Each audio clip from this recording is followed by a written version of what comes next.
Welcome to the Seed, Soil, and Soul podcast, where nourishing conversations grow and inspire divine manifestations. Your host is Sobande Greer, who reminds you, you are the brightest star shining, so come on through. I want to welcome everyone to this second installment of our inaugural podcast, Seed, Soil, and Soul. Thank you for taking some time out of your busy schedules today, your quarantine schedules. I think a lot of us are even more busy now that we are at home. We are confined to our homes, and that may be a good thing. So I want to thank you for taking the time to sit back and plug into our conversation tonight. Let me do some general housekeeping first.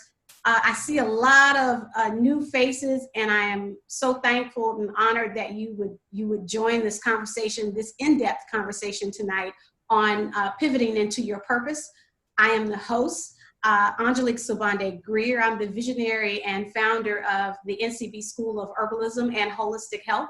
We are the oldest African-American herbalism school in the South for more than 25 years. I'm also the visionary and founder of Sacred Waters Retreats for Women of Color and the annual Afro-Botany Immersion Conference and Certification Program that's held every year in August in Costa Rica. So I have a lot of additional babies that I have birthed over the past 30 plus years, and I am proud of how they are turning out and tuning in. So this is just another level. For all of those who tuned in last week to our herbal happy hour, we had a damn good time celebrating herbs and having a really good conversation while we pour up some drinks.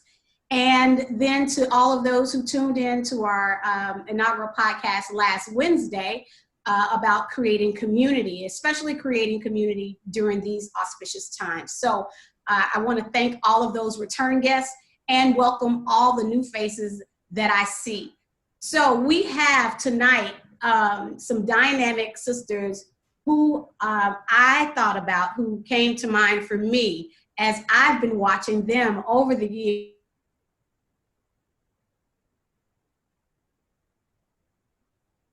Some I have watched for many of years, and some I've watched recently within the last year, but no less. These sisters have definitely pivoted into their purpose. And pivoting into your purpose can sometimes be something that is a lifetime. So no matter where you are, we want to make sure that you have the tools, that you have the foundation, that you have some clarity, that you have some connections, because you can't pivot by yourself. Pivoting is really not a tool that you can do by yourself. Not very well. You can navigate the thought, but the strategy comes from having people in your circle that really lend and blend into the energy of what you're doing, and then watching them support that dream. It takes many people to birth a dream, and so I'm definitely right. So let me introduce some of the ladies that will be speaking tonight on this podcast. We have Queen Leia Lewis. Can you wave for everyone? All right, so Queen Leia Lewis, whose spiritual name is Iya Oradeye Efunyeme, is also known as the Sankofa Lady. She is a deeply rooted light worker, creative artist, beloved mother, educator, and community builder from Louisiana. She is the 5th generation descendant of ancestors from Louisiana who are farmers, hunters, midwives, educators, entrepreneurs, prayer warriors, and spiritual workers. For 2 decades and counting, Queen Leia has been the visionary leader of trailblazing initiatives, bringing diverse people together to create a better world. She is the founding producer of New Orleans Ma'afa, established in 2000 and organized by the Ashe Cultural Arts Center. This interfaith healing ceremony honors the African ancestors and is an annual citywide commemoration of the transatlantic slave trade. Since 2012, Queen Leia has expanded in inspiring role as CEO of Beautiful and Sacred Things, LLC. BAST is a global online community dedicated to women's spiritual growth and divine feminine empowerment for living unapologetically authentically and in alignment with their divine purpose. Furthermore, she is the founding director of Sankofa Gardens in Shreveport, Louisiana, established in 2005. This trailblazing organic community garden has reached 5,000 plus people of diverse backgrounds, including youth, college students, families, and urban farmers. For more than a decade, Sankofa Gardens helped proliferate scores of food gardens through educational programs and specialized services for families, schools, and centers of worship across the U.S. and the Caribbean. Welcome, sister. Thank you so much for joining us. Our next pivoter into their purpose is, I'm sorry, I didn't read the last part of that. Presently, Queen Leia is leading the Sankofa Vision 2020 campaign for revitalizing the Sankofa Gardens campus and expanding resources for building the Sankofa Whole Life Development Center. Sorry about that. Our next pivoting sister is someone that I met last year at our annual Sacred Waters retreat in Tennessee. She is Sister Lanae Jackson. Lanae is a beautiful mom to a beautiful daughter. She is a self-care advocate, intuitive blogger, passionate artisan, and now a CEO and founder of Bloom by Simply Lanae. Bloom manifested as a way to continue her own self-care ritual to balance motherhood, career, and interests. She experienced a hard time finding high-quality, non-toxic, eco-friendly products that were available in portable sizes. This was a catalyst that led her to develop her plant-based products through the study of herbalism to understand what flowers and herbs foster wellness benefits such as improving mood, relaxation, while enhancing a beauty regimen. It was a truly magical experience, she said. Later, she gifted them to family and friends to encourage them to make self-care a top priority. It quickly bloomed into an online boutique as you see today. And so it is, Bloom. I believe that when you are nurtured, you can bloom beautifully and live life more intentionally. It has been my dream and a privilege to share my self-care creations with you. I hope they bring you as much joy as I experienced in making them. Hashtag keep blooming. When these ladies begin to talk about their experience, we'll have them plug their information where you can locate them or find their products or their services or find them on IG if you should need anything in the future. Our next pivoter is a longtime sister friend of mine, Miss Erika L. Davis. Erika has done magnificent things from the time she has stepped on this planet, and she is continuing to grow and evolve, and it's been a blessing for me to just sit back and watch all of her petals unfold. So I want to introduce to you Erika L. Davis, who is an experienced empowerment coach. She is a skilled leader, speaker, strategist, and motivator with over 22 years of federal experience leading people and change. She is committed to helping you find and live in your purpose. She's married to her high school sweetheart, Kaya, who is a proud mother of three. They are both proud mother and father of three. Her children often remind her of the love, strength, and courage that she possesses. Her husband is also in the forefront of her continued growth by supporting her with compassion, truth, and protection. Erika graduated from Tennessee State University in 2002. She was born in Michigan and is the eldest of three children, where she learned a legacy of community service, cooking, and unconditional love. Erika says that family is very important to me, and I have realized that my family is larger than I ever imagined. My family is all of humanity, and we are more the same than we are different. Since November of 2006, she has been challenged to live more authentically and in alignment with her truth. And surprisingly, I count it all as joy. Her mission is this, ladies: to teach people to love, invest, and share in themselves, to assist people in finding their personal joy in life, and to teach the value others and help them to value their presence in the world. Erika has also been trained to work with tools to help you comprehend and experience the full palette of creation and intentionally write your story. She serves as a guide to mothers, fathers, sons, daughters, sisters, and brothers to understand their power and their own preciousness. Thank you, Erika. We are looking forward to getting into some conversation with you. And then our last and our youngest sister coming to the podium is Rhema Love. Rhema has been with Sacred Waters, I believe, since Sacred Waters. I believe since the Tennessee one began. I think it feels like it. She is. I met her several years ago at a conference where I was speaking in Wisconsin, and invited her, and she's been there every year. So we want to welcome Sister Rhema. Rhema Love is a performing artist, health and fitness professional, and a mother of 2 young ones, King and Queen. By the way, that's their names, King and Queen. She has received her formal arts training from Lincoln Center of Arts in Milwaukee, the High School of Arts, and the University of Wisconsin-Milwaukee, as well as various reputable community companies, classes, and productions. She shares her passions for healing, serving, and the performing arts through these 2 companies, The Love Domain and Soul Good Cajun plus Plant-Based Eatery. Rhema has ambitions to develop a rites of passage organization for girls of color in the near future and expand her performing arts career through the works of great idols such as Tyler Perry. I know that you are headed that way. You just keep pushing. We're going to talk to you this afternoon about how you pivoted into your purpose. So once again, I want to welcome everyone who's on board for this evening session. And I've got some pre-prepared questions that we actually have in alignment tonight.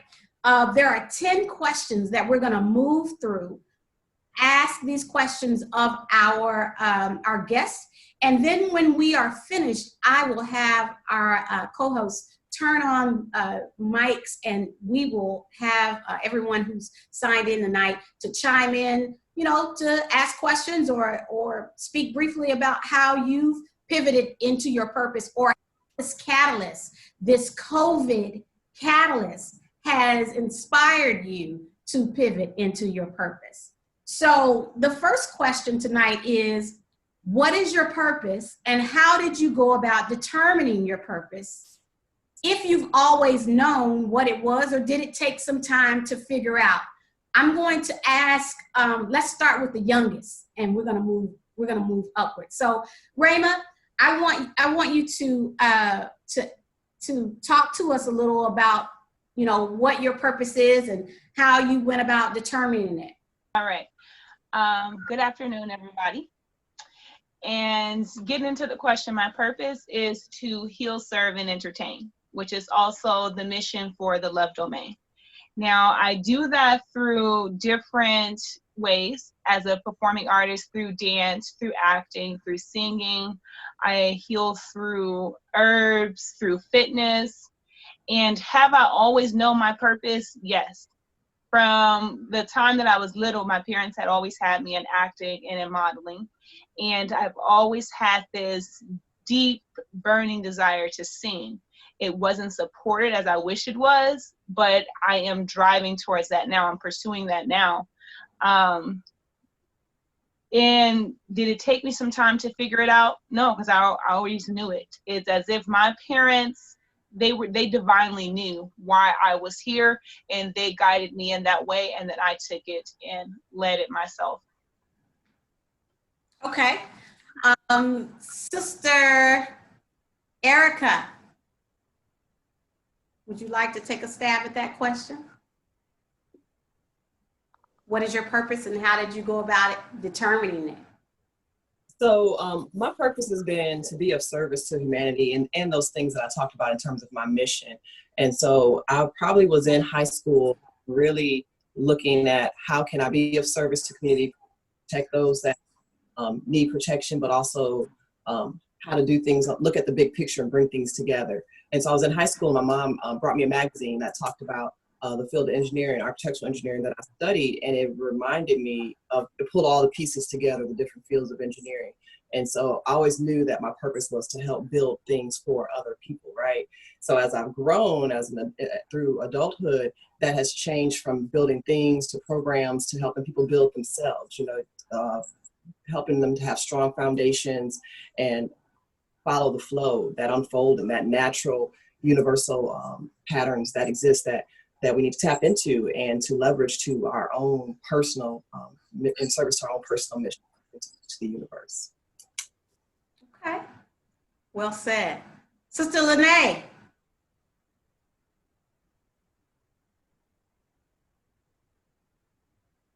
Okay, let's see. All right, I'm unmuted now. Hey, hi, beautiful ladies. So for my purpose, I've always known that I wanted to connect with people. That's always been something true to me. I remember being little and having slumber parties with my girlfriends, and I just loved, having community and connecting with other women.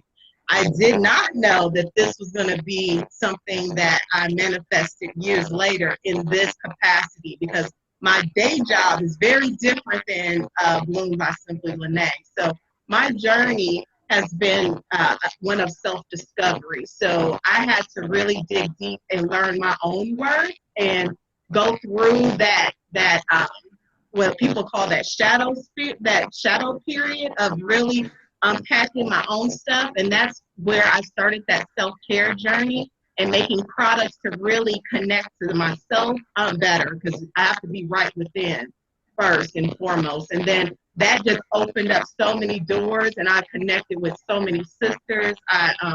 Your retreat and other spiritual activities came into my life, and then it just manifests from there. So it's really me being open and flexible. I knew what my vision was as far as connecting and empowering other women. But if you would have told me 5 years ago that I would own my own company doing what I do, I was like, no way. So that's my message, is just have an idea, but be flexible with the universe on how it actually unfolds. Okay. All right, thank you. Queen Leia. Good to see you. There it is. Thank you. It's so good to see you, Sobande. You as well, sis. Thank you. And it's such a pleasure to be here in this beautiful circle of beautiful people. So concerning purpose, my purpose is, and let me say this, I'm a light worker. So my purpose ultimately is to be, to the best of my ability, to continuously endeavor and ascend to be a clear channel for holding the light. That's who I am. Now, the interesting thing in my journey is when I was in my 20s, I'm now a woman who's approaching 50. But when I was in my 20s, I was so, that was my obsession. In my younger 20s was to know, what is my purpose? What is my purpose? What is my purpose? What is my purpose? I'm sure the ancestors got tired of me asking, child, I know you want to know what your purpose is. Okay. But what I want to share with everyone here is that there is so much power in asking that question, to know what is your purpose if you are seeking your purpose. Because just as all things are in universal order, when you ask the question, the universe will respond. And so the way the answer came to me was in a very prolific moment of spiritual encounter. But my guides told me, I'm the one, this is what they told me, you were the daughter that we sent back to remember to call forth spirit. And so hearing that, as I heard it in my mid to latter 20s, I was like, okay, I don't quite get that, but I have grown into it and I've evolved into it. And so it really has been a steady process of following heart's desires, trusting my joy to take me to purpose. And so ask the question, receive the question, and trust your process. Well said. Ask the question and trust the process. All of us have had difficulty in doing those two steps. Somewhere in your journey, you've had difficulty in asking the question, and then you know the answer, and then following the steps. So no matter where you are in your life in that process still, because I think that's an evolutionary process, you know, like you complete that process in one aspect of your life, and then here comes something else. So I think that's an evolutionary thought, and definitely a broader way to look at, you know, who we are as women and what we bring to our own tables. You know, we've been bringing things to everyone else's tables forever. What do we bring to our own table, and how can we pivot with what's already on our table? Not you know, laying more stuff on the table, but how can we pivot into our purpose by using and utilizing what's already on our table. All right, ladies. This second question is, oh, well, actually, let's go back into the first question. It had a second part. And any of you can speak on this. How had you always known what it was, or did it take time to figure out what your purpose was? If you did not answer that question, had you always known? When did you actually know? And then what did that, I'm going to throw something in there. What did that look like to you when purpose came to you? What did that actually look like? What happened in your life? What manifested? What fell apart? What went to shit? What went to hell in a handbag before you said, you know, this may be my purpose? Who wants to speak on that? Erika, Lanae, Queen? I can definitely share on that, because just adding to that piece was a moment when I went through a divorce. My daughter was headed off to college soon. My job was super stressful.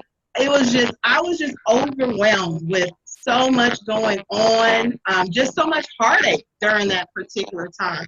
And I was living in California. I remember it so clearly. And I went to the ocean, and at that time, it was before I knew the spiritual aspects of the ocean, but I went to the ocean and just cried and just said, this is not how it's supposed to be. Help me understand how I can really get that spark, that joy back, how to love myself again, because during that time, I felt really emotionally just depleted, and had to really reevaluate, because I was going to be an empty nester. Like, just my sense of self and sense of worth was really challenged at that time. So I literally got a message while I was at the ocean, and was just like, it was like a loving, nurturing message. And then after that, literally the steps fell into place. I didn't know exactly what, but I put that ask out into the universe. I felt so low at that point.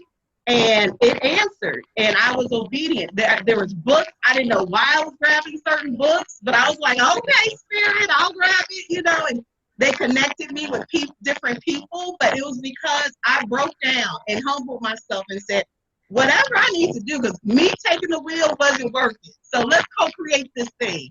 So that, asking for that was really my turning point. Well said. That's that God force energy working in and around us at all times that, you know, we fail to recognize or, you know, give credit to. That's that God force. That's that universal energy working through us. Who else wants to chime in on that question? Queen Leia? Go ahead, Queen Leia. Yes, I so relate to Lanae's sharing. Because I had a similar experience. Hers happened at the ocean, mine happened at the mountain.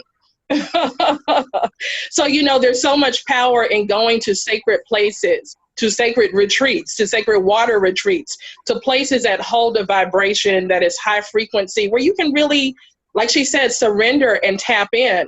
And so in my mountaintop experience, I basically did a ceremony. I called in sacred space, and my mind was blown by the revelation that I had in this divine encounter. But what happened in that moment of bliss, which is what it was, I surrendered so many of my insecurities. I just confessed, and this is what I want to offer for any person.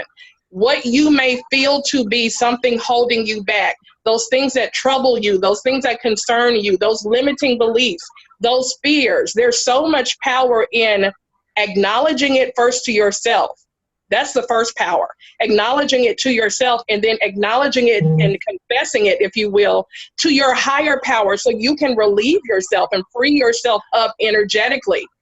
And the divine message that I received in that encounter with the Most High was, Spirit was like, I've always had you. I always got you. I've had you. And if we look over our life experiences, if you can see any hardships, troubles, whatever, more than likely, I'm sure you will agree that you have continued to make it to this present point. Divine Spirit has us, has our back. And so I became so clear in that experience that I did not want to live a life of regret. That was the clear revelation that I had, was that I did not want to become an elder woman and look back on the journey of my life and go, I wish I would have. Why didn't I? I was so afraid. And so that has been an impetus, an energy, an anchor truth that keeps me going forward. It's like, I got to live my best life, my fullest life, my most authentic life. And I know Spirit has me. All right. Thank you, Queen. Rhema? Yes. So as far as had I always known, I always knew, and I'm still, and let me say this, I'm still putting the pieces together. I'm young and I'm still putting it all together. So what I'm doing right now is really just following my dreams. Like, what is that burning desire inside of me? But one specifically, when I learned that I was a healer, is me growing up, I've always known that I love to help people. And I began to notice that I love to help people maybe like around middle school. Like, I just love to help people. Yeah. And I didn't know that people identified this as a healer. And I got into a relationship, and it was a very toxic relationship, and I was in it for 6 years. But how that relationship started is, I knew that this person had anger problems. I knew that he was very angry, and I thought that I could help him. I thought that I was going to be able to heal him. And I said, there's going to be a point of time where by the end of this, you're going to take everything from me, and I'm going to have nothing left. And that's what happened. And after that, me building myself up, and through the whole process, I always have this thought in my mind of documenting, what can I learn from this to help someone else? Every time that I'm doing something, I'm learning something very profound, I always think about, how could this help someone else? Or how could I present this to help someone else? So that's where I learned that my part of my mission is to heal and to serve. So as I'm healing, I'm documenting and I'm learning all of the ways that has helped me heal, so that I can help other people heal and serve them in that way as well. All right. Thank you, sister. We appreciate that, Rhema. Listen, your youth doesn't have anything to do with your struggles. There are some of us at 50 who are still struggling, or 70 who are still struggling in areas. So just because you're young, I used to think, oh, it's because I'm young, I'm struggling. And when I get older, there won't be any struggles. But that was a lie that I sold myself. It was a bill of sale that I could not cash in on, because there were different struggles that hit me at different periods of and different stages of my life. So I think it's about your perspective and how you want to view your struggle. You can take your struggle and really let it choke you out, or you can take that struggle and really make it fluid. You can make it very fluid within your life, so that the struggle becomes the blessing. That you can look at the struggle and actually thank it, for what it gave to you or what it didn't give to you. There's always so much perspective in that. Erika, can you chime in on when you decided you was going to pivot? Yes, for me, I was, like I said, a little bit younger, and recognized very early on that I had the power to create, and started learning about the power of my intention, and then also universal laws and just physics in general. And for me, when I asked for that second chance, when I was ready to make a change, when I had focus and created a vision for myself, things started just happening like that. So it's like, I'm going to do this tomorrow. It happens like that. Lord, give me one more chance. Woke up that next morning with another chance, and so recognize that acting with integrity and aligning that with my intentions and my power to create helped me to really put those things together for myself, first of all, and then, expand that out to the rest of humanity. All right, thank you. Thank you so much. All right, so we're moving into our second question. Ladies, and I want everyone to think about this. What keeps you from pursuing your purpose in the past? What things have kept you or are still keeping you from pursuing your purpose in the past? Sister Lanae. There we go. They unmuted me. Hey. So I would say in the past was fear of the unknown. That was something that challenged me because I put my own high standards, and it's like starting something new or starting something different. You're like, oh, I don't know how to do that. I may fail. People may not receive it. What will they think? What will people say? So a lot of those own fears, and then maybe I would share an idea with someone and they're like, I don't know, just letting all those just fears and self-doubt and all of those things really make me not want to pursue something. But what I've learned over my journey is to release that, because like people have said already, is that the divine already knows and already sees your potential. It's waiting for you to catch up with your higher self. So I already had that seed planted in me. So I just needed to nurture that seed in order for it to grow. So it didn't matter if somebody else didn't understand why I was doing it, as long as I got that direct connection with the divine that said, yes, this is what you're supposed to be doing, child, go. So as long as I got that message and I kept that open communication going, that really empowered me to keep pursuing my dream. Because like I said, I would have never imagined doing what I'm doing now, because I know it's all the divine. It's me being just a vessel to help bring that to life. So releasing my fear was the biggest thing that helped me. Fear is our number one enemy. It can also be your number one catalyst. I am pretty adventurous, and fear is always a catalyst for me. It always pushes me out of my comfort zone. So I like to challenge fear in some ways and forms and fashions. I've become more mindful of how fear affects me as I get older, but I realize that I'm a rebel when it comes to fear. I like to push the envelope when it comes to fear. I like to jump knowing that my parachute is going to open, but I'm going to jump anyway. So fear can either remedy you useless, or it can really push you to your next level of your highest and greatest self. Queen Leia, what about you on this second question?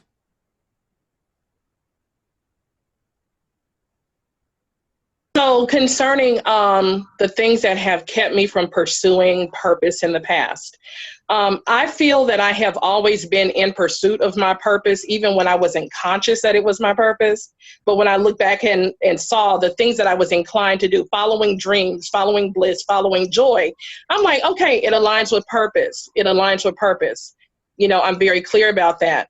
Yet there have been in the journey many experiences of holding myself back, allowing myself to go forward and go with all gusto, two guns blazing. But there's this other thing, or there's this element of the work that I want to implement, but I hold myself back. And likewise, it's been that same culprit. It's been that same energy of fear. So as I have deepened my own healing work in my journey, what I became clear about is that fear does not always look like I'm scared. Fear doesn't always look like, oh my God, I can't do that, I'm terrified, though it can. Fear can also show up as self-sabotage. Fear can also show up as procrastination. Fear can also show up as, I'm more concerned about what those people think about me versus living my authentic truth. So there, fear is really, kind of insidious. It can change its faces. It's a shapeshifter. But at any point in my journey, when I realized, Leah, like, get true, get real true. What is it that you really want? What is it that you really desire for yourself? Whether it's implementing a program or taking a trip or ending a relationship. I have a divorce story too. When I have become true with myself, then I've had to realize, well, what's standing there? What is keeping me? What's standing in the gap? And those are the things that I've had to dismantle, deconstruct, unpack, and heal my way through to move even more boldly and more powerfully into the next level of purpose. More boldly. Boldly is key word. Erika.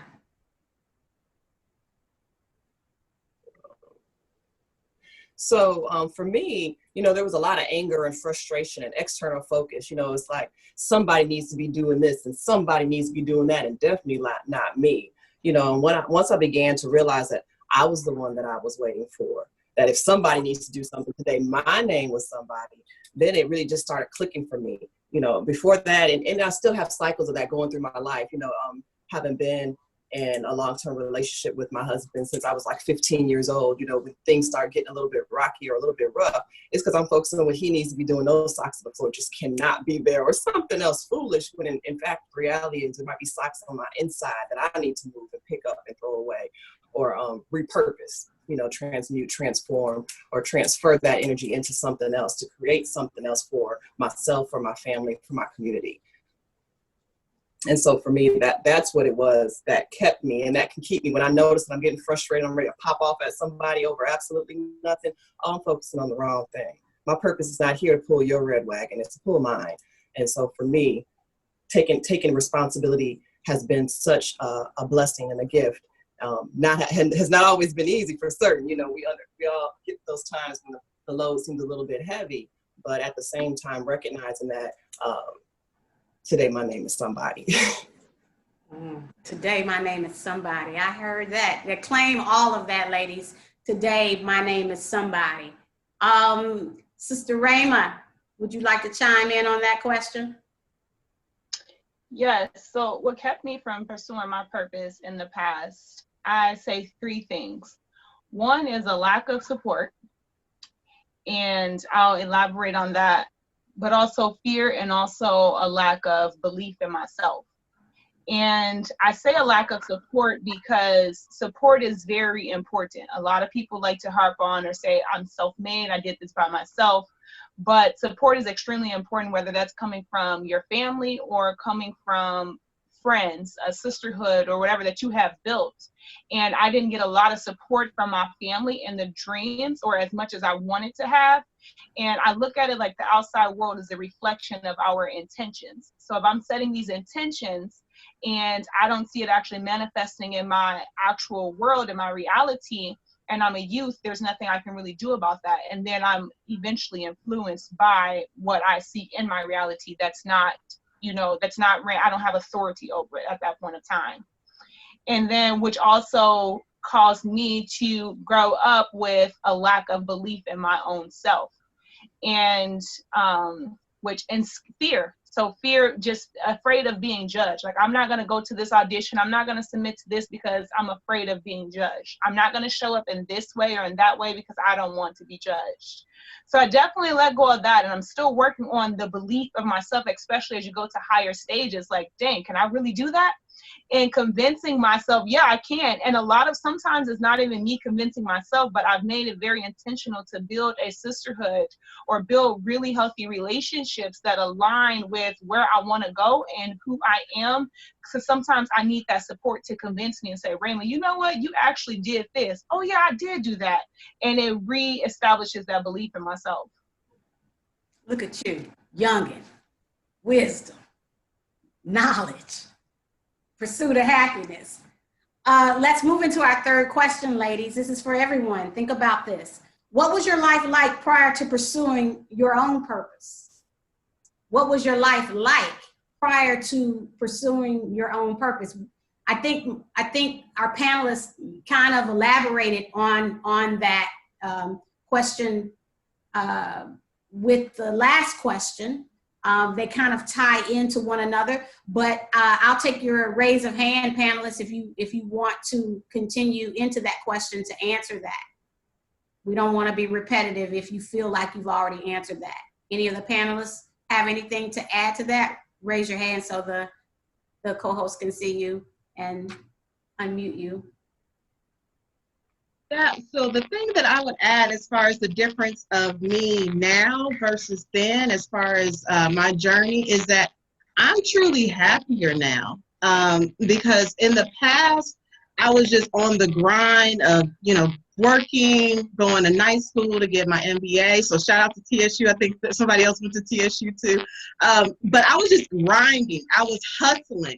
I wasn't in alignment. And that was where I really feel the progression now, because I seek spirit now. I speak the divine. I talk to my elders now and just say, hey, is this the right move? Is this something that I should do? Like, I used to be just headstrong. Okay, this is the way it's going to be. I'm doing it this way, and boom.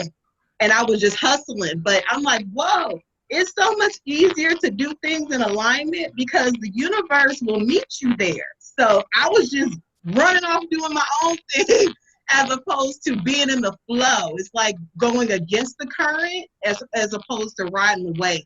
Now I ride the wave, and it is so much easier and enjoyable. Like, you're supposed to enjoy life. Like, it's not supposed to be always that hard. So, and I received that before. My mindset was that if I didn't work hard, then I won't get it. Whereas now I'm like, yes, I put in the work, but I also know that I'm covered and I'm working with the flow. So I let things come to me. I plant the seed, I do my part, but I let it grow as it's supposed to naturally, instead of me checking on it, digging up the seed, make sure it's still there. Like, no, stop doing that. So that's the big difference between me and then. Now I'm just like, okay, I have trust in the process. I like that. Anybody else on the panel would like to add to that question? I would like to add, so in the time that I was not pursuing, when I was out of alignment, I used to wake up and ask myself, ask the divine, why am I here? Why am I waking up every single day just to do this? Like, if this is what I'm waking up for, I don't want to be here. And because I asked that question all the time, eventually when I found it, like, the difference now is I'm happy to wake up. I wake up with a purpose. I wake up knowing what I'm doing today, why I'm doing it, and how it adds to the larger vision. Before, I was like a walking zombie. All right. Hold on, our elder mother. Yeah, did you want to speak? Alafia. Listen to this last question. I've been listening to you all, and the room seems to be full of Oshun and Shango. I should. That's what I hear, and you all are handling these questions very, very well. To this last one, let me make a subtle but important distinction. Earlier today, I was put in touch with somebody that I used to perform with in the late 60s, right? And the conversation between us reminded me that, I have always had a sense of I'm supposed to do for others. I'm supposed to be involved in what's going on in the world. But in the 60s, there was an imperative that we put political organizing and so-called rational thinking ahead of spirituality. In some circles, it was almost considered counter-revolutionary if you believed in anything spiritual. And so here I was undercover, an undercover witch, working juju to control the police and doing this kind of stuff, and really wondering or having to get to a place where I had to make other people accept that performing and in support of what the general body needed. And then later, it wasn't until mid-70s that the climate changed enough that I could begin to say to people, there is such a thing as revolutionary spirituality, you see. So it's totally possible to know what it is that you're supposed to be doing, but to not have an environment that supports that. Especially those of you who are visionaries, I need to tell you this. If spirit is showing you, like they're showing me, what's going to be normal in 2050, I may not even be alive then, right? But if spirit is giving you vision, and you're one of the people who's supposed to bring that vision about, you can expect violent opposition from people who are not tuned in. But you cannot let that stop you. You have to do what spirit is telling you to do, even though you may not live to seek the reward of it this time around. And so I hear a lot of people saying, well, I'm young, I don't know what I'm doing. Okay, I'm old and I know what I'm doing, and I'm still facing challenges and opposition. So don't let it phase you. Keep listening, keep doing, and most importantly, don't have reservations about getting rid of the people who are opposing you. I want you to hear this, okay? I want you to hear this. If there are people around you who are constantly telling, oh, spirit ain't nothing, you going crazy, so on and so forth, let them fall like leaves off the tree in autumn, so that you can make room for the people who are really your kindred and members of your secret society. I think that's the most valuable thing I can say. It sounds to me like everybody here you know who you are. It sounds to me like you're tuned in, but you're being impacted by the environment and the culture and the people around who are telling you you don't know what you're doing. Welcome. All right. A good word from the eldest on the panel. All right, let's move into our fourth question, which is, what was the deciding factor? Okay, well, actually, we kind of answered this already. The question is, what was the deciding factor that finally led you to pursue your purpose? If you feel like you have not answered that already, as one of the panelists, go ahead and raise your hand and chime in. If not, I'll move to the next question. Queen Leia.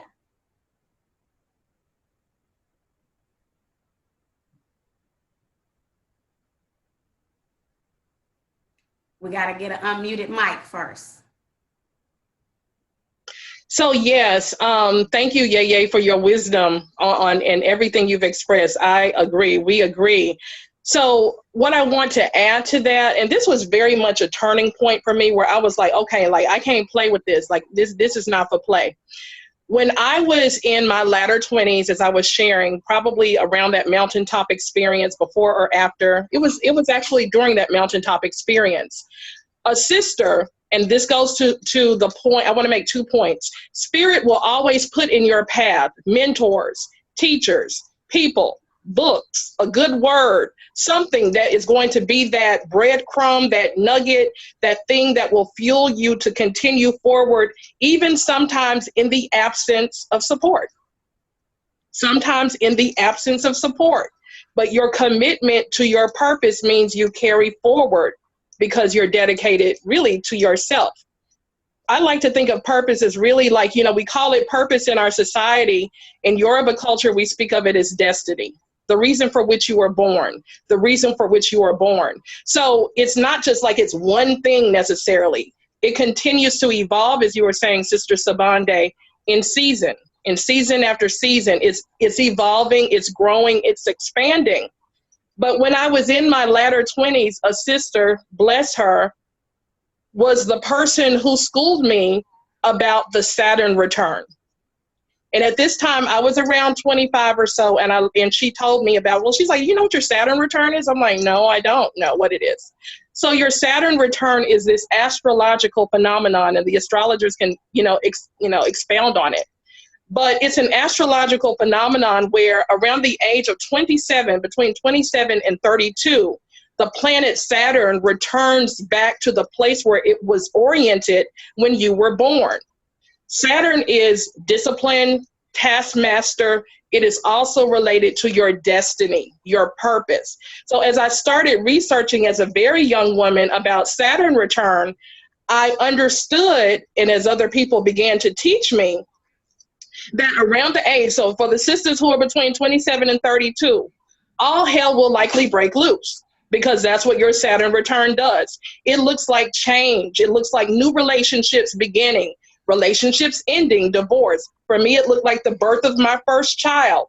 It's that universal rite of passage wherein you get to decide, I'm going to be my own person. I'm going to be who I am born to be. And when I recognized the power of the Saturn return, the universe was supporting me. This is like the big deal, y'all, for real, is a person will have 2 Saturn returns in their lifetime. So the first one is 28 and the other will come back at the age around 56. And I was so clear, like, I don't want to have to figure it out at 56. I don't want to have to carry all of the journey and all of the baggage and all of the whatever to the age of 56 and then have to reckon with it. Let me go on and get it right now. Let me go ahead and choose me and choose my destiny. So I wanted to share Saturn return because that's so significant. Thank you for that. As you were talking, Christ kept coming to my mind, and the message for me in Christ is that his journey, his own spiritual journey. I was thinking about the time that he actually disappears from the Bible and then shows back up again, and what he was learning about himself during that dormant period of his life, the struggles he was probably going through, right? Finding himself so that he could deliver a message. So he knew he had a bigger goal. He knew that he had a bigger role. It was outside of himself, but he had to figure that out. And so he had to get still and get quiet and go away into the wilderness and figure some things out. And then when he showed back up with a level of purpose that surpassed what even he thought he was capable of. And so I'm thankful for that message at that moment that you said that, because that's reflective of every journey that we have to take as humans. Our purpose is greater than what we even know. But until we make that shift, until we make that pivot, until we open the door and look around the corner, we have yet to see everything that is waiting for us, specifically designed and manifested for us. My other example is a warehouse, one of these, not a warehouse, where these storage places, you can get them air conditioned or you can get them not air conditioned. Let's go for the air conditioned unit. You have a unit in a storage facility and you have the key, but you never go to check to see what's in your unit. You never go. There are shelves upon shelves with boxes and bags of things waiting just for you in your controlled climate storage unit. But you never take the time to go to even open the door of the storage unit. You've got the key. The key's been on your ring all of this time, but you never go to check it out for whatever reason. How do you know who you are going to be if you never open the door to your gifts? How do you know who you're becoming as a woman if you don't ever open the doors to your gifts? If you never acclimate yourself to, the direction you're going, you know, or is it going to be this road or is it going to be this road? I think I do believe in the philosophy of many paths, one truth, but you have to figure out what your truth is. You got to figure out what fits you, who you are and where you're going. Who were you designed to be? Is there any other panelists that want to speak on that question? Erika?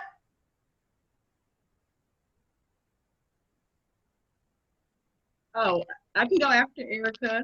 There we go.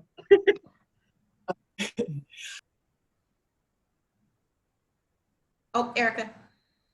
Oops. Okay. We're sorry. Can you hear me? Yeah. No problem. So for me, it was becoming a mother and having a son, and you learn how to honor the divine masculine. That was something that we had a legacy in our family of struggling with just a little bit. And then our second child was a girl. And so you want to talk about looking in the mirror and having to delve into your sacred feminine energy. You have to do that. And so I was like, okay, I'll get started. And then we had another daughter. Well, you don't play around when you have a daughter named Kali.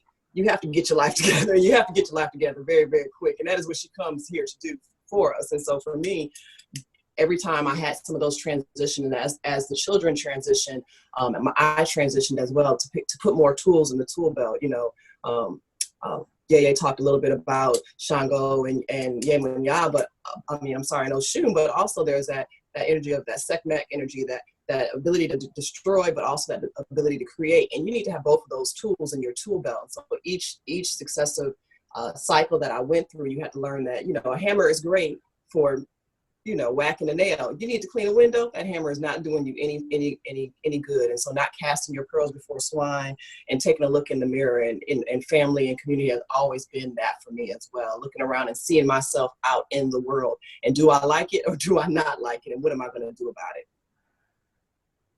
Well said. Any other of the panelists want to speak on that question? Go ahead, Lanae. Yeah, so for me, what led me to today is that Oshun energy. So Yaya had spoke about it earlier. It's tapping into your own feminine power and knowing your worth. So once I figured out my worth, I was like, oh, I'm not going to be played for a fool again. And I want to make sure my tribe knows that. So one of the things that I keep in my office is one of those oracle cards. It says Divine Badass, as a reminder for myself and my friends. And this is the guidance that it had. It says, you are a beautiful divine rebel, a soul stirrer, one who rattles cages and rocks boats in the name of truth, love, and wisdom. You believe that we need to create a world that takes care of all beings. You won't be talked out of what you know is true and deep in your soul. So that is a part of my mission. Whenever I feel some type of way, I'm like, oh no, because I need to make sure I'm walking that path and encouraging my sisters, my tribe to know their worth. Always, always. Thank you. Any other panelists want to speak on that question, or we need to move to the next one? Okay. All right. So question number 5. What was your mindset like prior to pursuing your purpose, and what was your mindset like when you finally made the decision to stop playing and to make it happen? What was your mindset like prior to pursuing your purpose?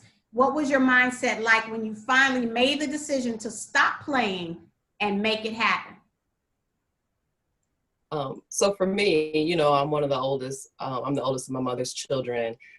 And, you know, there's that stigma of, you know, you get it right, you're perfect, you're this, you're that, and the other. And then you have to turn around and look in the mirror, and you cannot believe the lies you tell to other people. Sometimes you don't have it right. Sometimes your stuff stinks.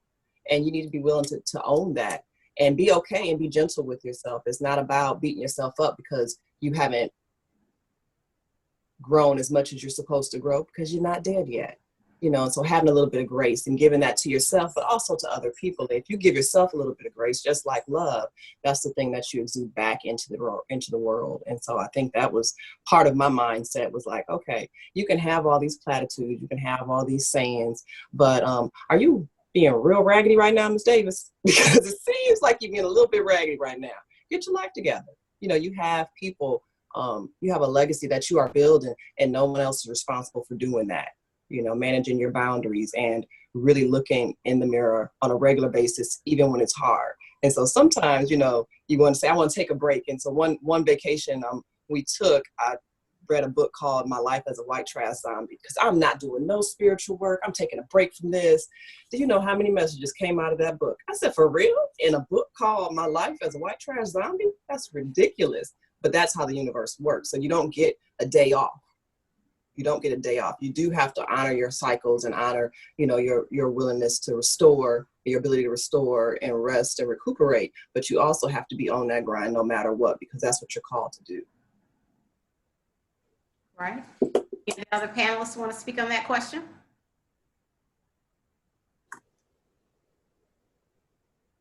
No? All right, we're going to move into the next question. Number 6.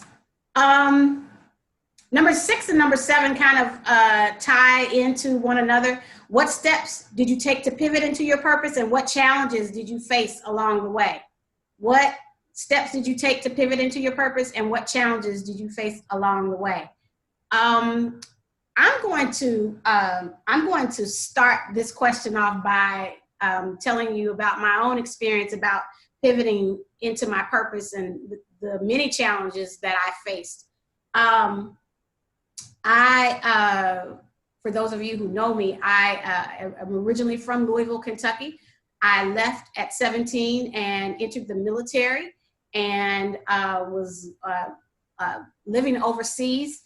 And it was during that time that I realized that not what initially my overall purpose was, but I knew that there was something bigger for me. I didn't know how I was going to get to it and how to define it, but I definitely knew and realized that there was something bigger for me. My initial signing into the military was 3 years. And the reason why I signed in for the lowest amount of years is because I knew that eventually I wanted to finish college and open a business, but I didn't know exactly what kind of business that was going to be. I didn't have any business mentors really in my family that I knew of that had owned a business before. And we're talking the 80s. So we're not talking internet, IG, Twitter, book of faces. We had no resources. We didn't have a Zoom. We didn't have a place or a space where I could reach out, especially as a woman of color, to a mentor that could help me through the process of what this is going to look like. So I just kind of prepared myself. I prepared myself in the fashion of, well, you know what? I'm 18. I don't know what this 3 years is going to look like, but when I finally go back home, if I go back home, I want to be prepared.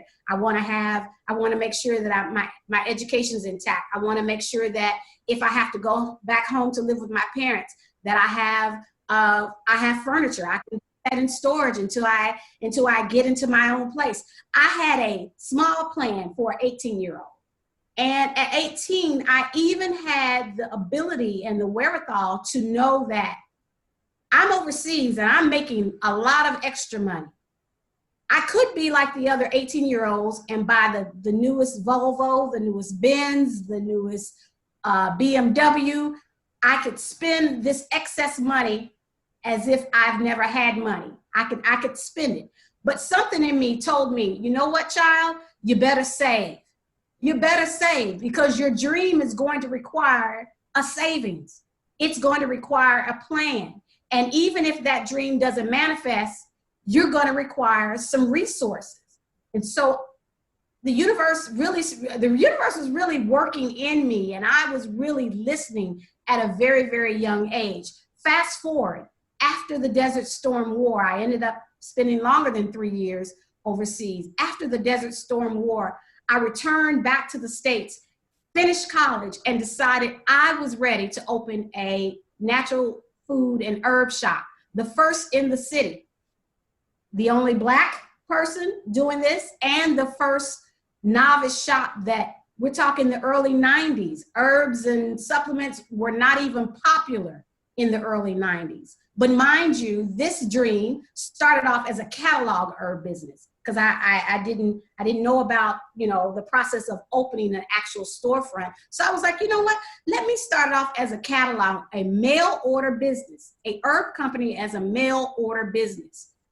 I pivoted again. After I graduated from college, I took my savings and I opened the first herb shop in our city.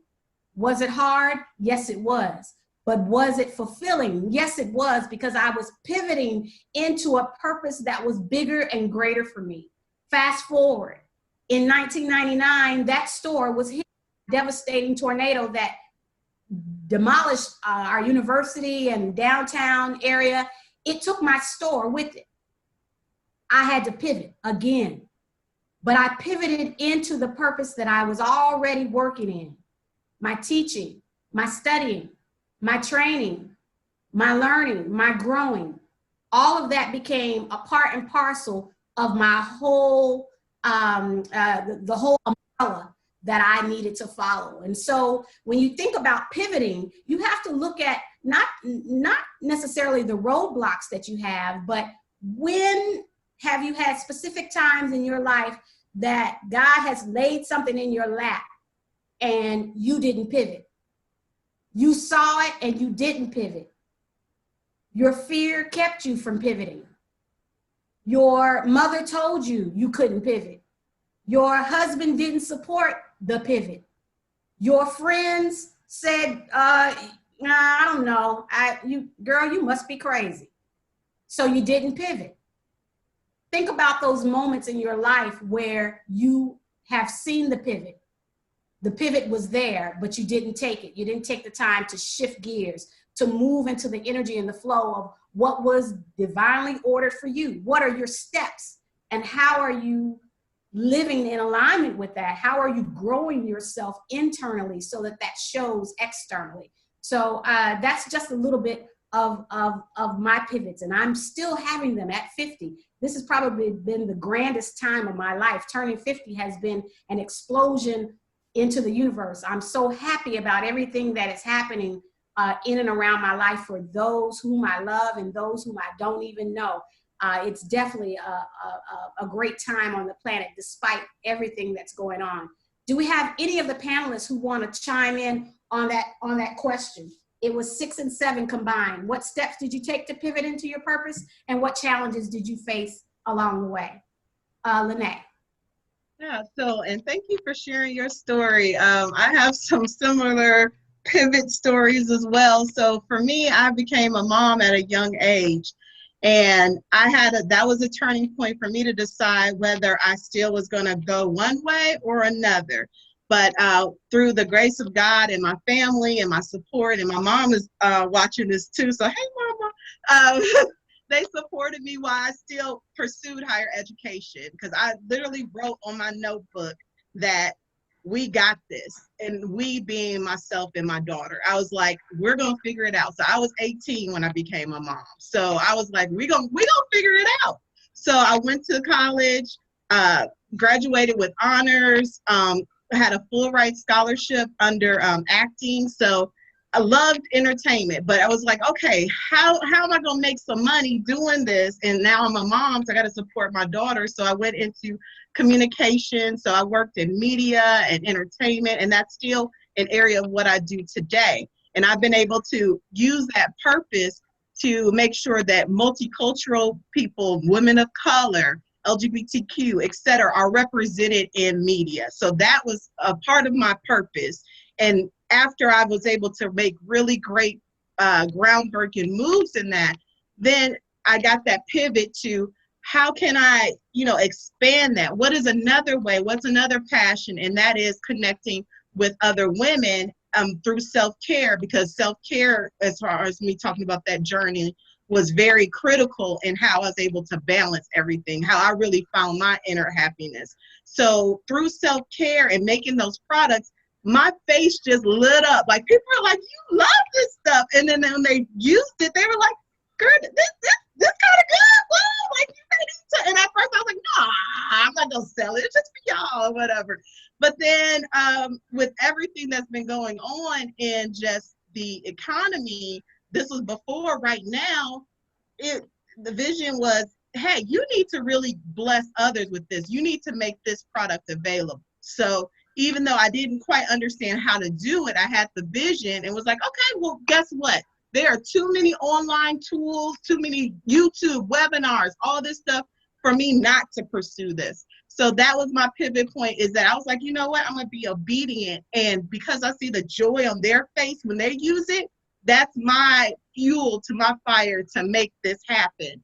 So that's when I pivoted again, even though people are like, you're a marketer, you have a, what you doing? I was like, I'm doing it anyway. So I pivoted and brought that dream to life. And some of the challenges that I face and continue to face are people are like, why do you even do this? Like, that's the biggest question, is always someone's questioning my why. And I explain it, but I understand that it's not always for somebody else to understand the why. They may understand it 5 years from now, 10 years from now, or they may not ever understand it. But as long as I understand my why and my vision, that's all that matters. Thank you. Thank you. Any of the other panelists want to chime in on that question? Queen Leia? Yes.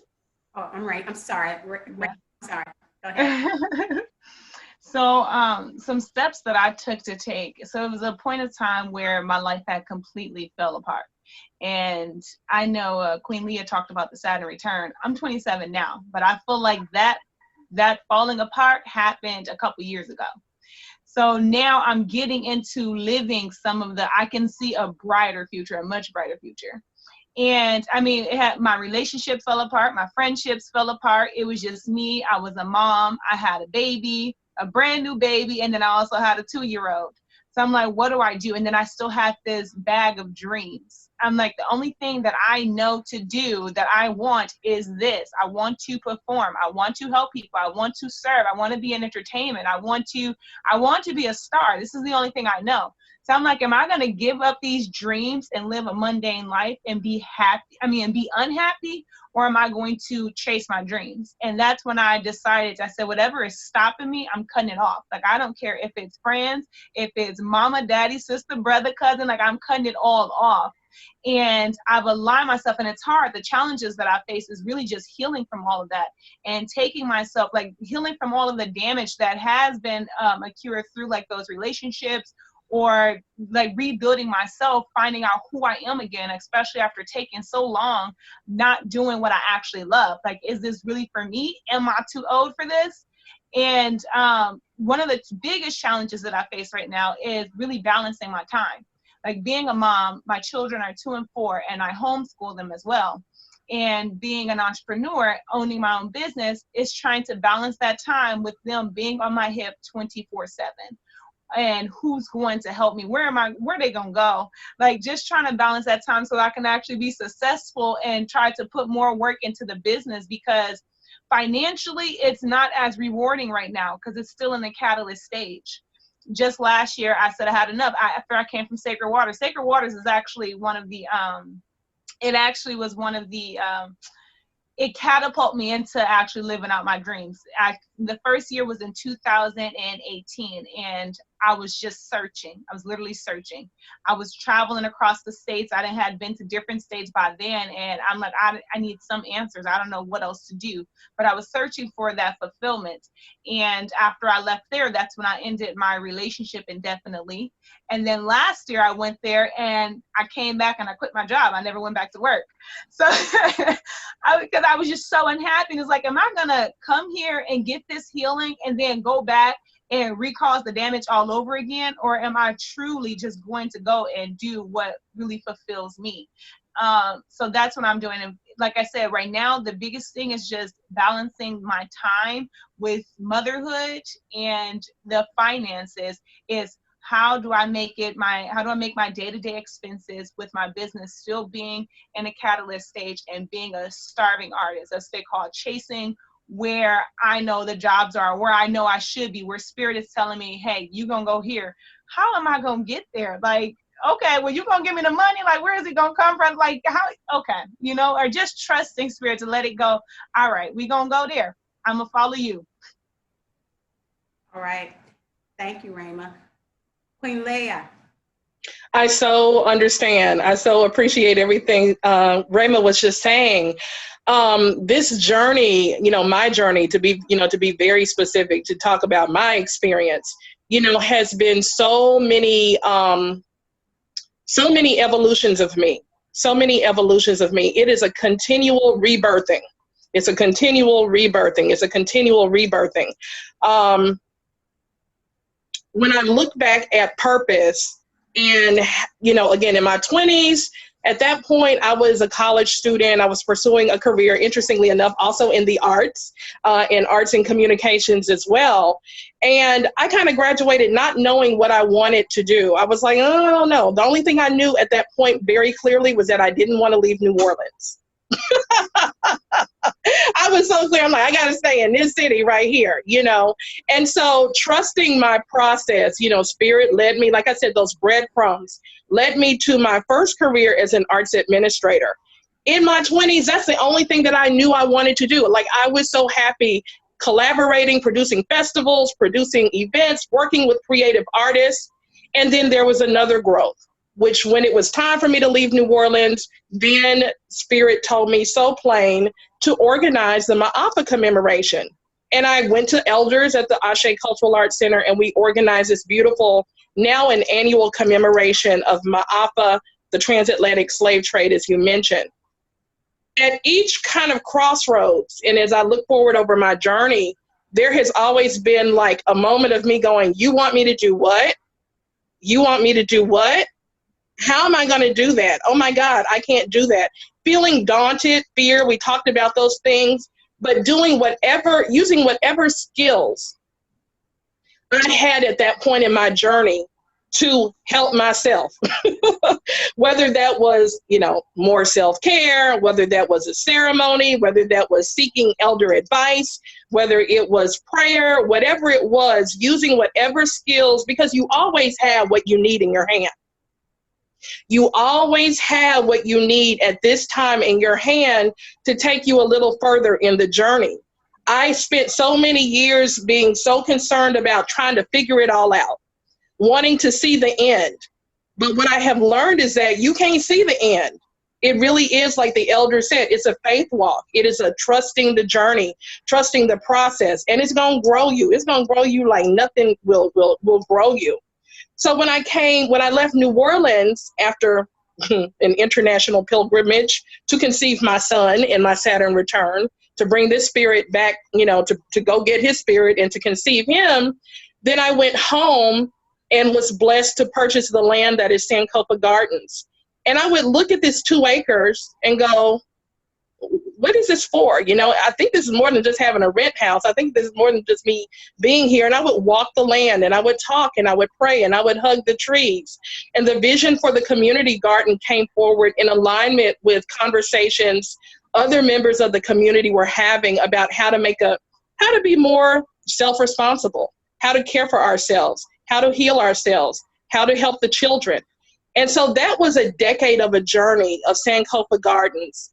Now I'm in a new stage in the purpose, right? Which is now the big dream, which has really been the audacious big dream, is having a holistic retreat center.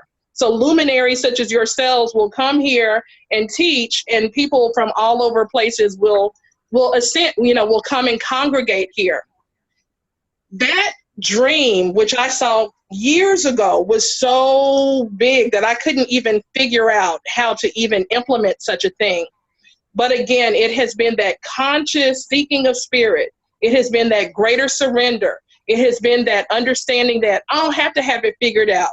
It is trusting the Most High to carry me, trusting my ancestors to guide me, that has made all of the difference. And so now let me just be real transparent. I'm at a pivot right now. Like, by the blessings of COVID-19, the quarantine, the retreat, staying home, I'm a school teacher by profession, and I have spent several years walking in classrooms. I love the children. We teach at Sankofa, so I have a vision of a different way that we can teach, right? And we have been demonstrating this. But my profession and my 9 to 5 has been that, my money, okay? And I'm talking to the spirit going, y'all know I ain't really supposed to be up in this classroom. Now, come on now. When y'all going to promote me so I can get on up out of here, right? Well, boom, here I am at home with opportunity to put in motion to the next degree of intention, to the next degree of power, to the next degree of like, girl, like it's like that Eminem song, like this your moment, like you on the mic, like you got to rip it. That's the way I feel about this moment of pivot for myself.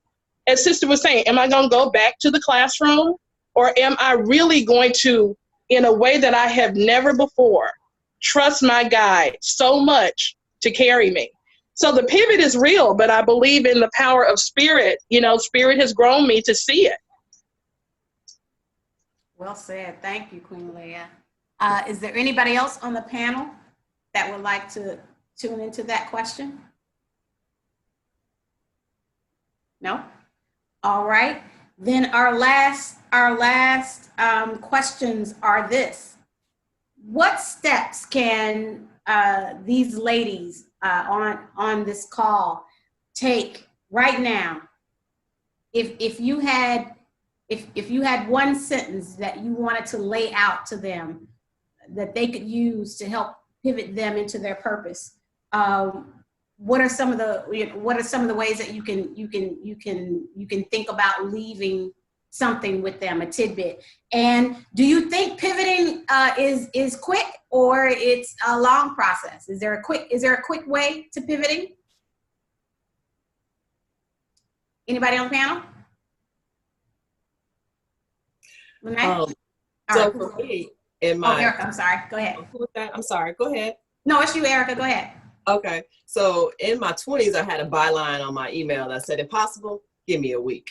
So live in that future and live in that moment, in that faith, and that belief. So another thing that I learned in my 20s and continue to evolve and learn is that, looking at yourself through your mind, body, and spirit lens, and those 4 keys of self-mastery that have been critical for me are awareness, faith, devotion, and ritual. And so I have a little trick that I do is if I can't remember one of them, that's the one I probably need to be working on, right?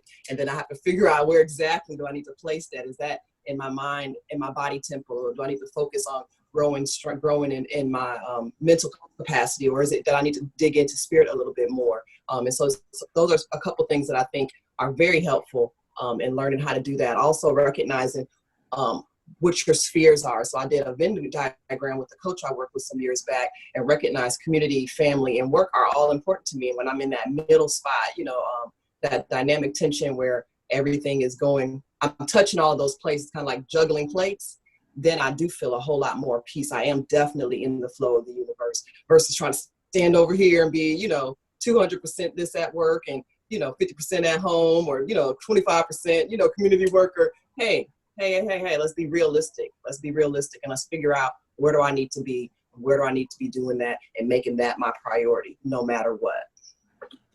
Erika, can you please put those things that you just mentioned into the chat so the sisters can remember that? And if you sisters have any questions, go ahead and put those in the chat as well. I'll try to get to as many as we can before we sign off. If you have any questions, just put them in the chat room. Any other panelists wanna Lanae? I think I'm unmuted. I'm sorry. That's all right. Yeah, I think I'll go after Rhema. Okay. My advice is to start healing and to start dreaming. And I have this saying where I say, I'm dangerous to be around because I will convince you to live out your wildest dreams.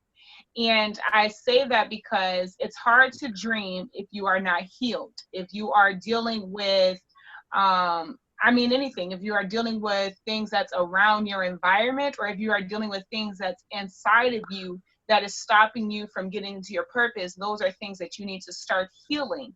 And in the midst of that, you start dreaming. Everybody has dreams, or everybody has had dreams at once upon a time. Do these dreams still exist? What are your dreams now? And then as you start to imagine these, so have an imagination, as you start to imagine these things, start to see a plan and develop a plan to make it become reality. So is pivoting quick? I don't believe pivoting is quick at all. There are some steps that you can take right away that can make your change. You can get you started quickly, but the whole process, it's not quick at all. Especially depends on where you are. You may not even see the full plan laid out to you, so you can only move step by step and act based off of the step that you see directly in front of you at that point of time. All right, thank you, Rhema. Lanae? So for me, if I can leave anything with the ladies, is to trust that inner voice, because it is so powerful. Sometimes you don't listen to that inner voice that will tell you what it is that you need to do. And that can be a way that you can really transform your life. I know one of my elders and spiritual teachers who's on this call, her book Jambalaya helped me so much, because sometimes listening to your inner voice and there's so much noise around you, you question yourself. You're like, am I really supposed to be doing that? Does that even make sense? But reading her book made me feel like I wasn't alone. So when you're hearing your voices, or you have that gut feeling, don't think you're crazy. Trust it, research it, write it down, because that may be the breadcrumb that will lead you on a beautiful path. And then trust the journey along the way, because your pivot, it can be a big pivot or it can be a small pivot. Sometimes it's a little tweak that'll get you on the road. It doesn't have to be this big, dramatic, life-changing thing.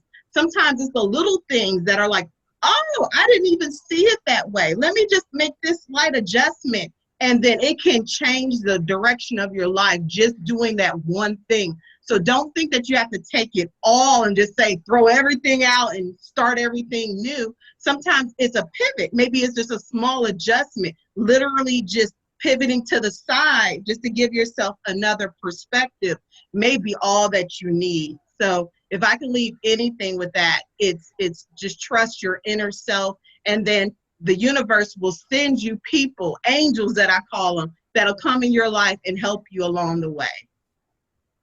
All right, thank you. Excuse me. Based on those answers for those last questions, I want to before we open the floor to all the ladies that are on, I want to transition into a deeper question of how do we pivot into purpose. And one of the tools that has been significantly important and has been a catalyst for my own pivots in my personal, in my spiritual, in my emotional, and even in my physical life at 50 has been spiritual mind mapping. And so I'm going to have Akin put up a few diagrams of my spiritual mind mapping. So spiritual mind mapping for me is a reawakening the journey of cosmic energy and tuning into the reality of whatever is going on in your life.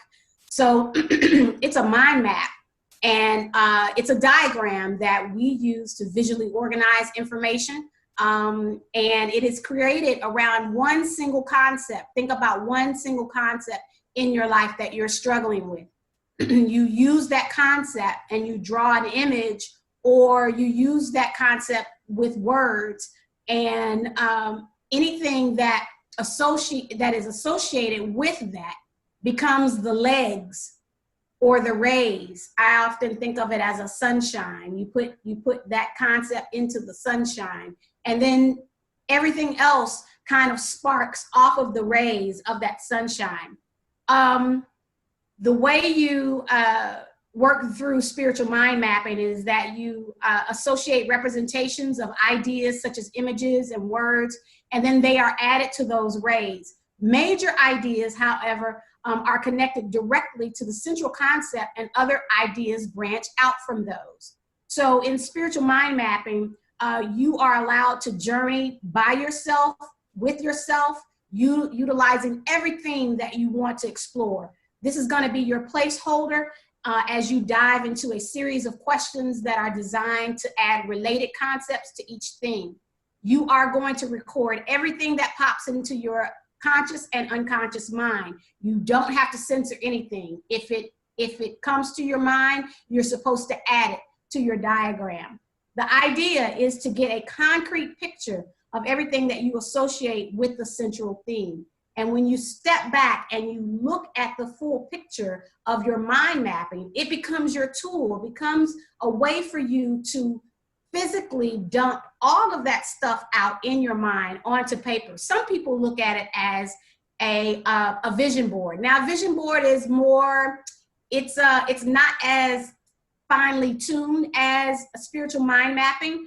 I really prefer to spiritual mind map because it helps me to go deeper on the concepts and things that that matter most to me. As soon as he can get this diagram up, it will show you a better example of how this works. Okay, so on the screen, this is an easy one to look at. This is your life map in the middle, and then you put around that everything that's important to you. So if we start from the top at 12 o'clock, we look at home, going clockwise, health, fun, family, God, work, and money. And from those circles that you put on your map, you want to begin to create other aspects or rays from those circles. How does God play into your life map? Well, for some people, that's reading their Bible, staying abreast of what's going on and redefining the word or defining the word of God for themselves, having a deeper relationship with God through studying the Bible. It may also include prayer and rest. Family, when you look at family, what does that bring up for you? Does that bring up the inclusion of God? Is that your quality time? Is that your peace of mind? Is that your fun and your vacation? So when you spiritual mind map, you create a collage of thoughts that you can really go back and look at and see where you are either gaining a pivot or you're losing a pivot. You're gaining the pivot or you're losing a pivot. Can you go to another one? Give you another example of a spiritual mind map. This is for people who are going through the process of identity crisis or self-identification. So you can put your identity in the middle and you can say to yourself, what are my choices, my values, my beliefs, my appearance, my ethnicity, my practices, my habits, my work, my hobbies, my family, my friends, my interests, my objects, and my possessions. All these things will help you define a better road so that when you get to the place where you need to pivot, you can go back and look at this particular mind map and see, you know, what plays into who I say I am rather than who is it when I show up and people see me as. That's different. Who do you see yourself as and who do you show up as? Who do people see you as? This is all, I think identity is a really good start because a lot of us, especially people of color, we don't know who we are. Next one, please. This one is for next month. This is one that you can do if you want to do a monthly spiritual mind map. So you put May in, May goals. At the top, 12 o'clock, you got friends and family, celebrate the 4th of July, lunch with mom, girls night out. You got career, read Lean In. That's a great book. You update your resume. You maybe want to apply, to work somewhere, your work experience. Your legacy.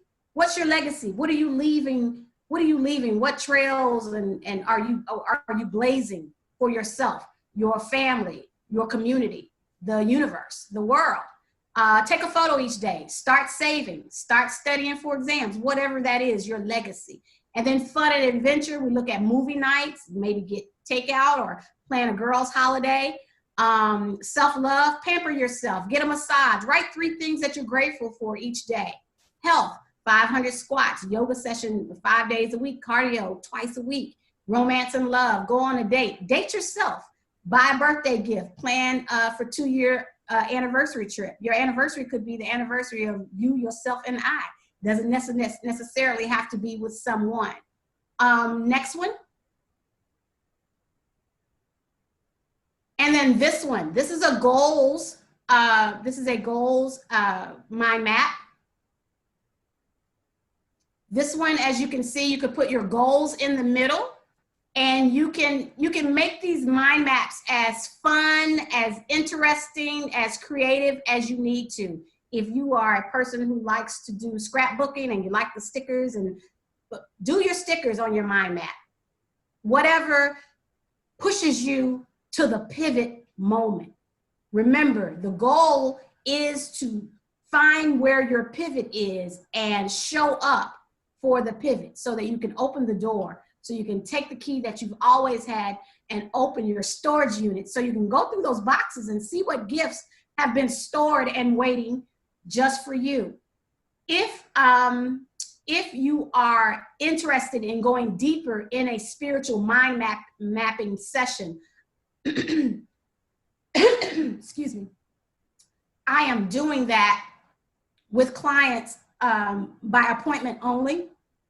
I do 4 1-hour sessions to start off with, and I ask the questions that catapult your mind map to grow. Sometimes we things and we say, oh, I can do that, but really you can't do it. You can, but you need the catalyst of divine intervention. Sometimes you need to go to sleep and just let God's work move through your dreams so you can come up with the answer. Sometimes it's about pairing yourself up with someone who has walked the walk before, who has already put their feet in the fire and they knew it was hot, and they want to give that information to you so that you don't have to walk that way. Sometimes it's just being able to release your ego and move forth into your own destiny. Our ego keeps us trapped from so many things and so many blessings. So when we can push our ego to the side and show up for who we are meant to be, who the God and the Goddess has put us on this planet to be divinely, we can show up in our lives in a really authentic and transparent way. Could I go back to the screen for everybody, and I'll take some questions. If you have some, just raise your hand and they will get you unmuted. Someone said in the chat that they recently did a mind map for their career. That's good. The mind mapping is good. I don't know how many people have seen mind mapping before, but if you take mind mapping to the spiritual side, it will encompass everything that you do. That's a part and parcel of your everyday life. Anybody with a question? Yes. Oh, yeah. Go ahead. Listen, I'm going to have to go soon, but I wanted to take this opportunity to tell everybody it was already in the works, but in the face of coronavirus and the impact that it is having on our economic lives, in a few weeks, I'm going to be offering an online course on the goddess Age, that aspect of Oshun, who is the goddess of wealth. Because one of the problems is in a capitalist society, it is based on supply and demand, and between those two exists scarcity. And as people of color, we're raised with scarcity mentality. But capitalism makes the mistake of thinking that it is the only entity that has access to universal energy. And so our work is going to be to raise our vibration to the point where no matter what's happening in capitalism, prosperity will come to us. So I just wanted you all to know that, because I hear that concern, among people here, and I've got to go, but I'm loving the fact that young women of color are having this conversation. I will see y'all later. Thank you, Yay. Thank you. We appreciate it. Bye-bye. Is there anyone with a hand raised that has a question or wants to add to anything that we've said tonight? I can't see everybody, so I'm going to rely on Ken to unmute anybody who has anything that they want to share. You all don't have to be so quiet.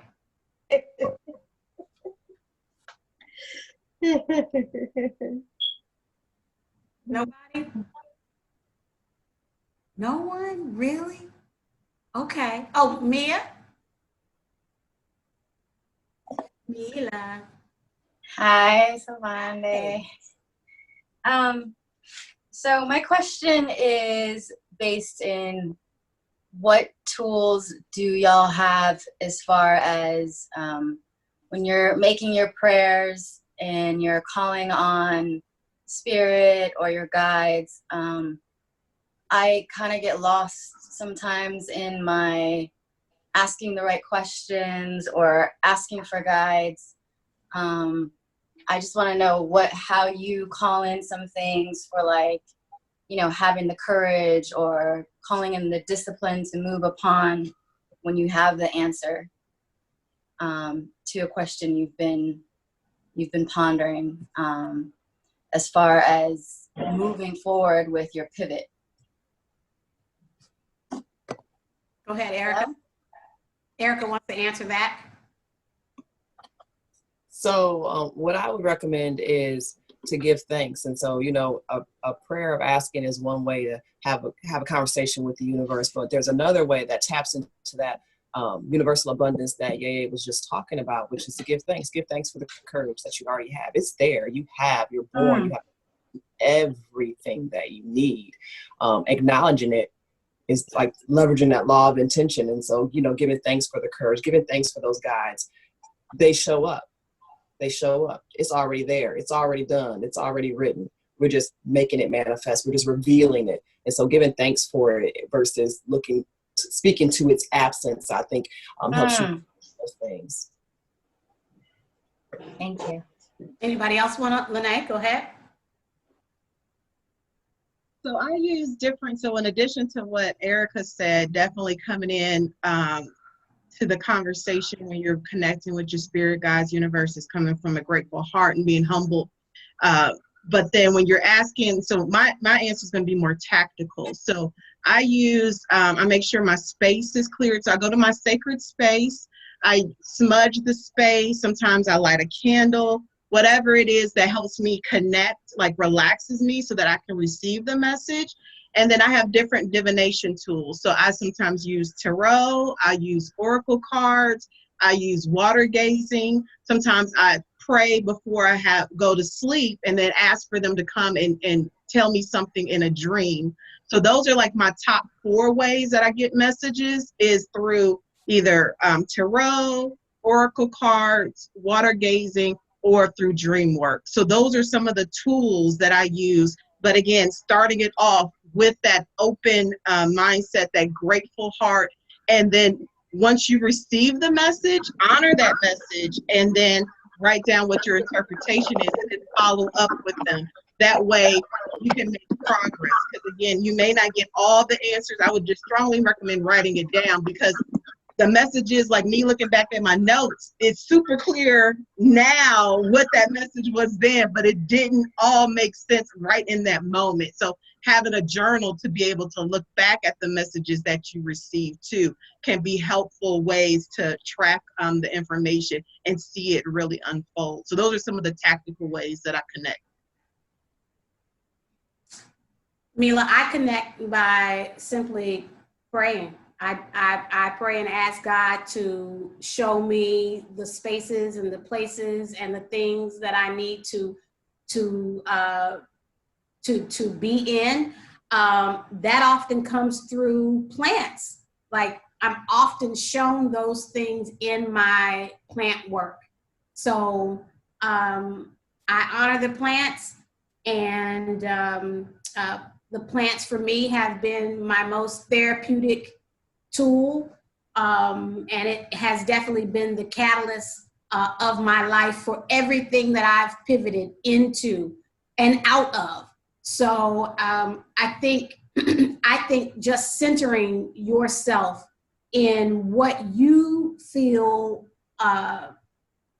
what you feel is right for you, what you believe in, what are you honoring, what truths you are honoring, and ask the God of your understanding to really deliver that into you.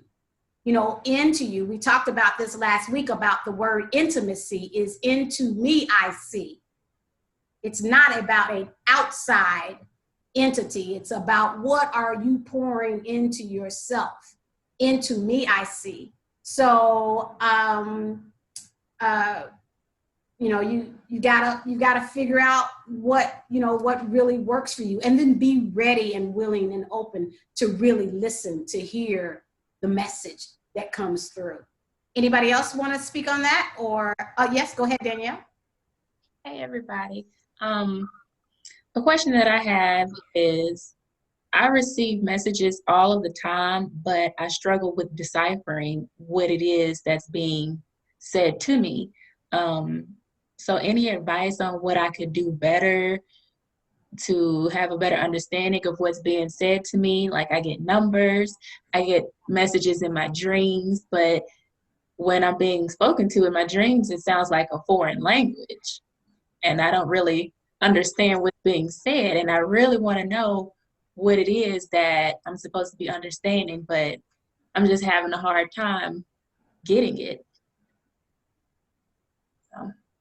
Anybody want to help her with that? Erika? Sure. I'd like to answer. Okay, go ahead, Queen Leia.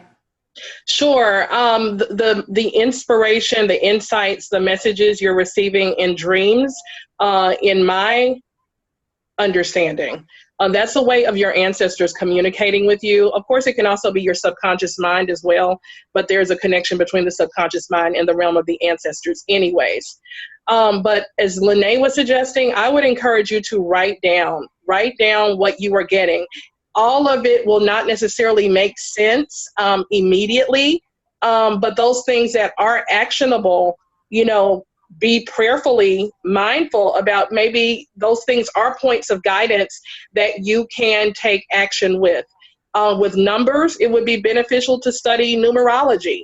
It would be very beneficial to go online, find a book. I can share resources as well. But I receive number signs. I receive animal totem signs. When I see that butterfly flying through, it's a clear communication for me. I've established that relationship with spirit. When I see certain numbers, I know that it is to get my attention. Certain dreams, yes. And so I would just say, it sounds like you are at a foundational kind of part of your journey. You're emerging in your spirituality. In my women's group, Beautiful and Sacred Soul Sisters, that's what I support sisters in doing, is processing through the downloads, processing through the encounters with spirit to really create what is your authentic relationship with spirit, to bring different tools, different pieces of wisdom, different sources of information and knowledge, but ultimately it's about your relationship with spirit. And that you are so receptive is really a gift. Consider it a gift. Don't be befuddled by it. But I'm going to go back to what I was saying about asking the universal question, because when you ask the question, the universe, wholeheartedly, of course, when you ask the question, the universe must respond. And so the question I would ask you is what do you have the question about? Your question is how do I discern this? So ask the universe, help me to, can you please show me? Will you show me how to make sense of what is happening?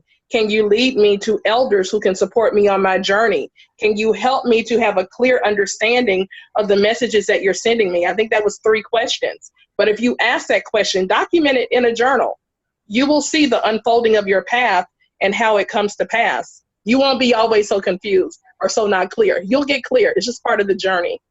All right. Thank Indeed. you. Erika, did you want to add to that question? I was just gonna say that just the name of this podcast came to me when you asked that question: seed, soil, and soul. And so some of those, just like Queen Leia just said, that some of that is planting the seeds for future growth and nurturing. And so and then the second thing that came to me when you were asking that question, and I was listening to the sister answer, was that what questions are you asking of the universe that you're getting answers to? So maybe pay a little bit of attention to what you're thinking about, what's been troubling you, what are those worries you have on your mind and your spirit. That spirit is giving you the answer to, you just forgot you asked the question. So those things, as well as, and as it being being journaling and documenting those things, when it's time to manifest and reveal itself, you'll have that information. You'll have those keys. You'll have that diagram to interpret. Lanae and then Rhema. Yeah, so all I was gonna say is reach out to me. Spirit, I appreciate your spirit during this last week's session, and it just really was like, talk to her. So definitely feel free to reach out, because I remember exactly the situation you were in, because I felt overwhelmed and didn't even have a clue. But now I have a network of sisters that I can lean on. So if you like, I like to just put that offer out there. Just reach out to me. I mean, we got to support and love on each other, especially during times where we just don't know what to do. So I'm offering just to be a big sis. And if I'm able to answer some of your questions offline, then I'm here as a resource. So I just want to offer that to you directly. Thank you. I sure will. Each one teach one. Look at there. Right. So I wanted to add a combination of what Queen Leah and Erika said as well, is, paying attention to it, paying attention to dreams, all of those things I was going to say, but I'm glad they spoke on it. But one very thing that I do is that I found out, and it also goes in coordination with Queen Leah said, the universe does answer, like spirit will answer, and very fast too, a lot of times. You have to be direct and know exactly what you want. And sometimes you don't even know what questions to ask. So I've just been going to all right, well, I'm just going to have a conversation. Look, this is what's going on. And you tell me how. Like, what questions do I need to ask? What do I need? Where am I going? So just having an authentic conversation. And then if it's things that I really need to know a specific answer to, I will ask the question and I would say, show me directly where there's no doubt. There's no way that I can possibly doubt this. Show me directly with my visible eyes that this is what it is. And I swear it happens almost like instantaneously. It just pops up. And so, yeah, that's been my experience. Right. Thank you. Someone's asking a question. This is a sidebar. Someone's asking a question. If next week you'll have to re-register again? No, you use the same link that you found in your confirmation email. It'll bring you back into next week's podcast, which is oh my gosh, what is it? It is parenting in crisis mode. Parenting in crisis mode is what we'll be talking about next week. Ladies, it is 8:00. And what I want to do is I want to wrap up this conversation. I would like to invite each of you, if you still have a question or you want to leave some gems of wisdom, please visit us on any of our social media platforms, either on IG, Twitter, or Facebook.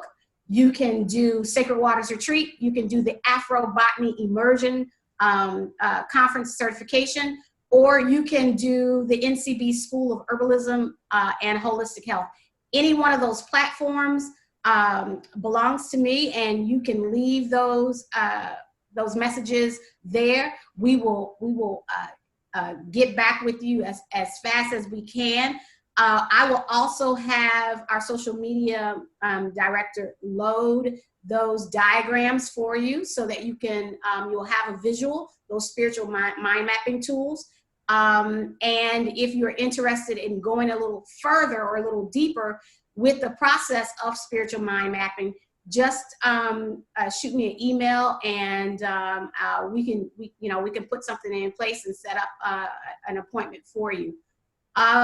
Tomorrow, if you are not busy on your quarantine time, we are doing a herbal happy hour. We had a really good time last Thursday, and we featured two dancers came to the stage, Sweet Basil and Sage. Those sound like two strippers, don't they? They came to the stage and they brought it, and they were very good in the drinks that we made last week. Those recipes are up on our social media platforms. So if you're interested in looking at those, you can get the recipe. Go to our YouTube page, our Sacred Waters Retreat YouTube page. You can find the replays for last week's Herbal Happy Hour, as well as the podcast from last Wednesday.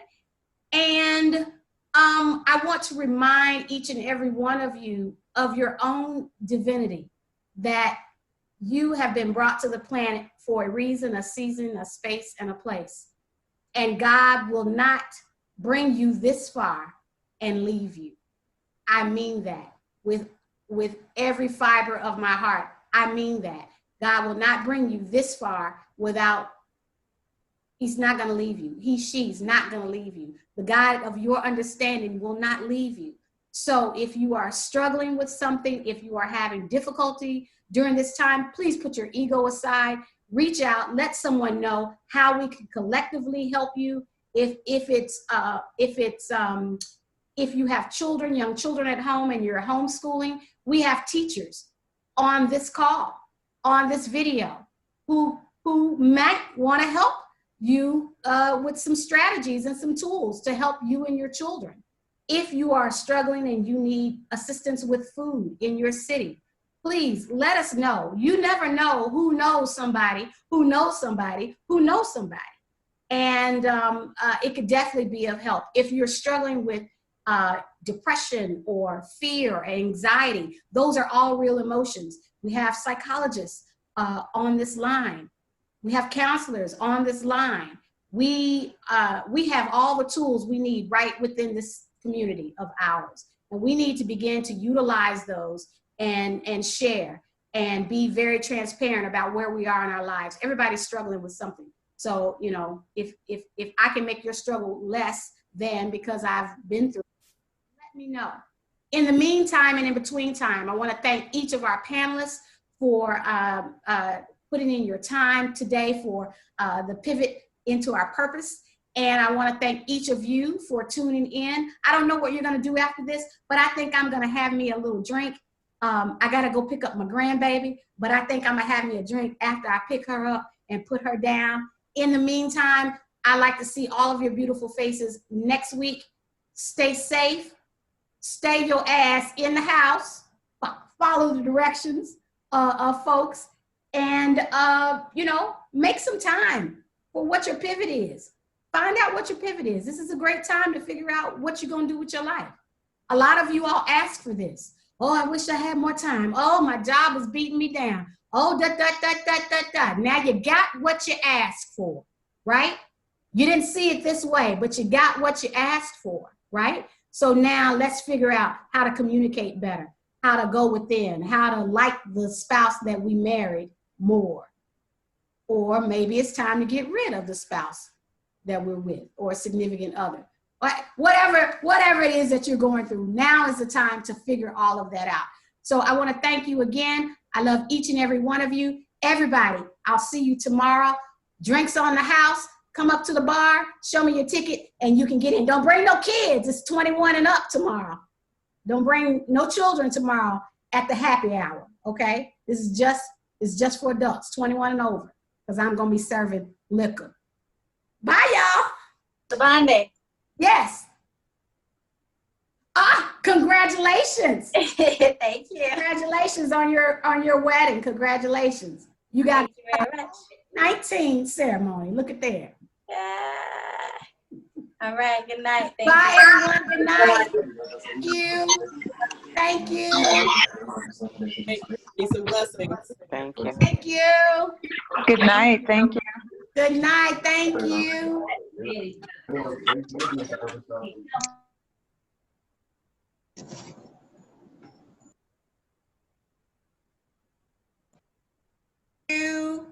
Woo! Quick! Thank you.